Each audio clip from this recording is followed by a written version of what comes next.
Chet elning bir xabarida aytilishicha, bir kichik bola ehtiyotsizlikdan tig'i tartib bo'lolmagan toksimiga tegib ketib, tok so'qib o'tibdi. Toksimi bu bolaning yuzining bir tarafiga tegib ketib, ko'ydirib o'tganlikdan yuz sizimini yo'qotibdi.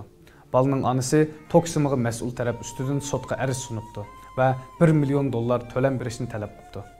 Qarshi taraf garchi to'lam berishga qo'shilgan bo'lsa-mu, ammo bolaning onasidan $1 million qanday hisoblab chiqqanligini so'rabdi.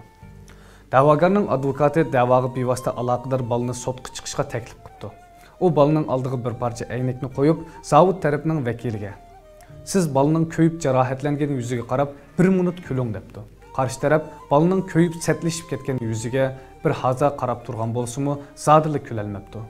Advokat yana bolaga "Siz aynakdagi aksingizga qarab 1 minut kuling" debdi. Bolamo zodili kulolmabdi. Advokat sudchiga "Mening da'vogarim endi 8 yoshga kirdi. U bu qitimliq tasaddubilik sababidan mangulik kulolmas bo'lib qoldi. U kulkidan ömürlük mahrum bo'ldi. Ömürlük kulishning qimmati mana mush pulga yaraydi" debdi. Mana bu bir qitimliq tabassumning qimmati. Biz hammamiz to'g'mi qobiliyatdan bahramon bo'lishimiz, boshqalarga samimiyat bilan tabassum qilishimiz kerak. Siz tabassum bilan boshqalardan yordam talab qilgan chog'ingizda, boshqalar sizning talabingizni rad qilib o'tishga amalsiz qoladi. Tabassumga mohir kishi turmushga mo'ljalligisiz aktiv kuch ato qila oladi. Tabassum sizdan haq talab qilmaydi. Aksincha qimmat yarata oladi. Xuddi Shotlandiyaning tabassum tok bahosi arzon, ammo chiroq yo'riqidan nurliq degan mashhur tamsiliga o'xshash.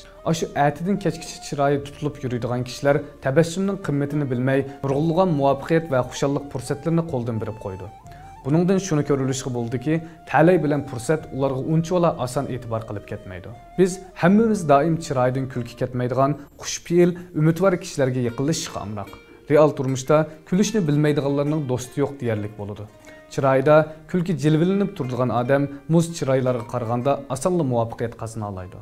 Biz kulib, ochiq yo'riq yursak, boshqalarni o'zimizga yaqinlashtira olamiz. Kuling, tabassumlarimiz quyosh nuridek tutunlarni yerib o'tib ketsin.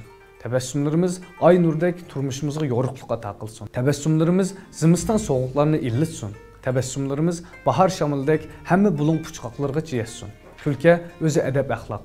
Kulke odamni xuddi bahor shamildek rohatlantirdi.